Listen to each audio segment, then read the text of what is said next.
আলাইকুম, welcome to Minha Akter Bushra rainbow another ব্লগে। আমি আজকে আপনাদেরকে ঘরোয়া ক্রিস্পি চিকেন বানিয়ে দেখাবো।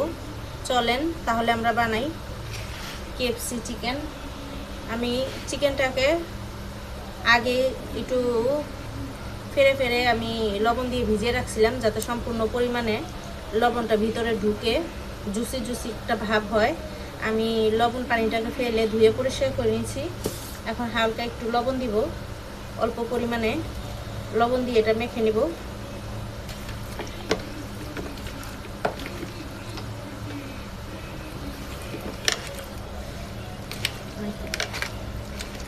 আমি লবণটা মেখে নিলাম।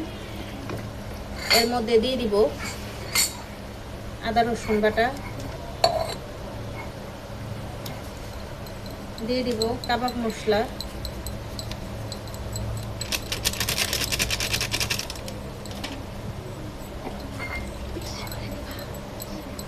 এরপরে দিব আমি লাল মরিচের গুঁড়া,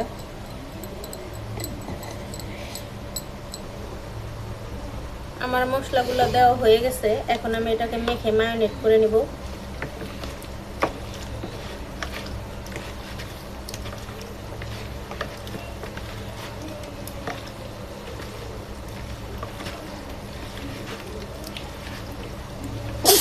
আপনারা যেরকম ঝাল খাবেন সেরকম মশলা দিবেন। আমরা একটু ঝাল বেশি খাবো, এর জন্য একটু মশলাটা বেশি দিছি, যাতে ঝাল ঝাল লাগে এর জন্য।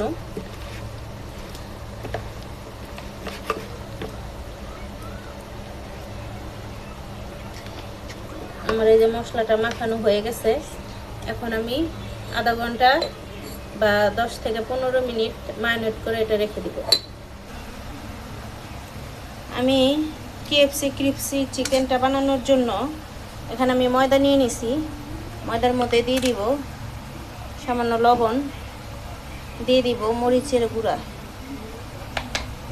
এটা আমি একসাথে মিশিয়ে নিব। আমার কথা শুনে আপনারা হাসতে পারেন যে শুদ্ধ অশুদ্ধ কথা বলেন। হ্যাঁ, আমি ইচ্ছা করেই করি, না হলে আপনারা হাসবেন কিভাবে, দেখবেন কিভাবে। আমার এই কথাটার জন্য অন্তত আপনারা একবার হইলেও দেখার চেষ্টা করবেন। যাই হোক, যদি ভুল হয়ে থাকে তাহলে মাফ করে দিন। আমি ময়দাটার সাথে লবণ আর মরিচের গুঁড়া মিশিয়ে নিছি। তাহলে চলেন একে একে আমরা কোট করি। এই যে আমার ম্যারিনেট করা মুরগি, এখন আমি এটাকে কোট করে নিব ময়দার সাথে। মুরগিটাকে ময়দার সাথে আগে চেপে চেপে কোট করতে হবে। যতটুকু হাতে শক্তি পাবেন সেই অনুযায়ী কোট করবেন।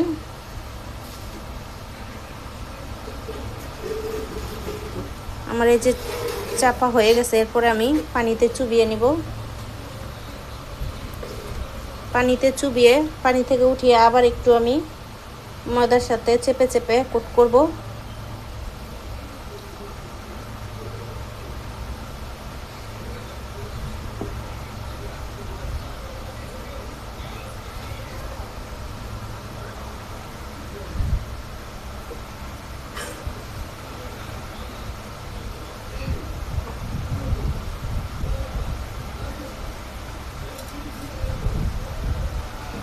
এই যে আমার কোট করা চিকেনটা আমি একে একে সবগুলো করে নিব।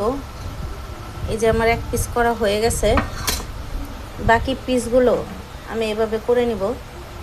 দেখতে থাকেন।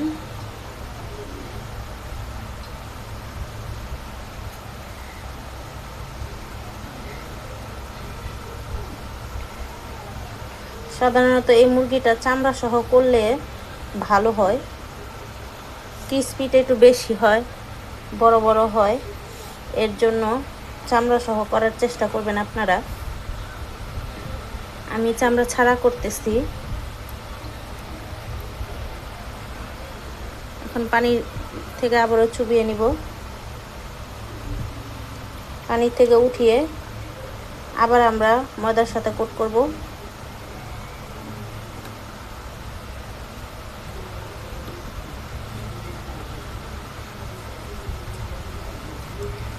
আমি হয়তো আপনাদের মতো এত শুদ্ধ করে কথা বলতে পারি না, অত ভালো করে কথা বলতে পারি না, রসকস লাগায়া মুখে মধু নিয়ে।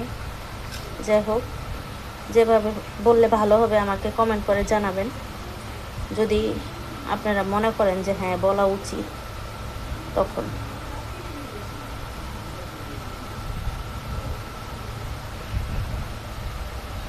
এই যে আমার আরেকটা হয়ে গেছে, আমি এরকম করে সবগুলো করে নিব। এই যে আমার ফ্রাইড চিকেনগুলো রেডি হয়ে গেছে, সম্পূর্ণ পরিমাণে কোট করা হয়ে গেছে। আমি ডিপ ফ্রিজে 10 মিনিট রেখে দিব একটু শক্ত হওয়ার জন্য, তারপরে তেলে ভাজবো। চলেন এতক্ষণে আমরা একটু ঘুরে আসি। ফ্রিজ থেকে KSP চিকেনগুলো যেগুলো কোট করে রাখছিলাম এগুলো এখন তেলে ভেজে দেখাবো। আমি এখানে ফ্রাই প্যানে ছোট কড়াইতে তেল নিয়ে নিছি, গরম হয়ে গেছে। আমি এখন চুলায় দিয়ে দিব। এই যে কি সুন্দর ভাজা হচ্ছে আমার চিকেন, KSP চিকেন।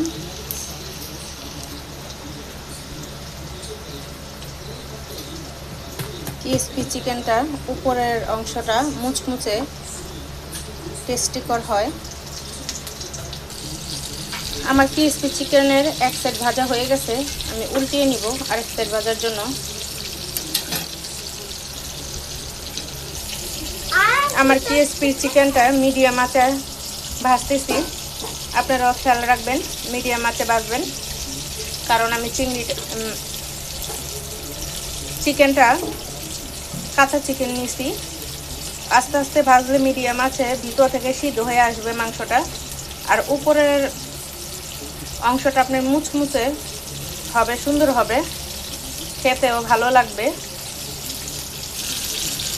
আমার KSP চিকেনটা ভাজা হয়ে গেছে, এখন আমি এটা চুলা থেকে তুলে নেব।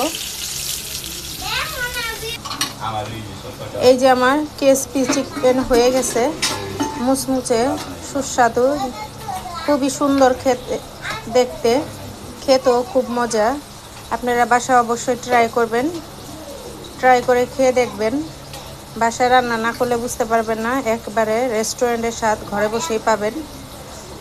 যে টাকা আপনারা একজনে খাবেন রেস্টুরেন্টে, সেই টাকা দিয়ে আপনারা ফুল ফ্যামিলি খেতে পারবেন।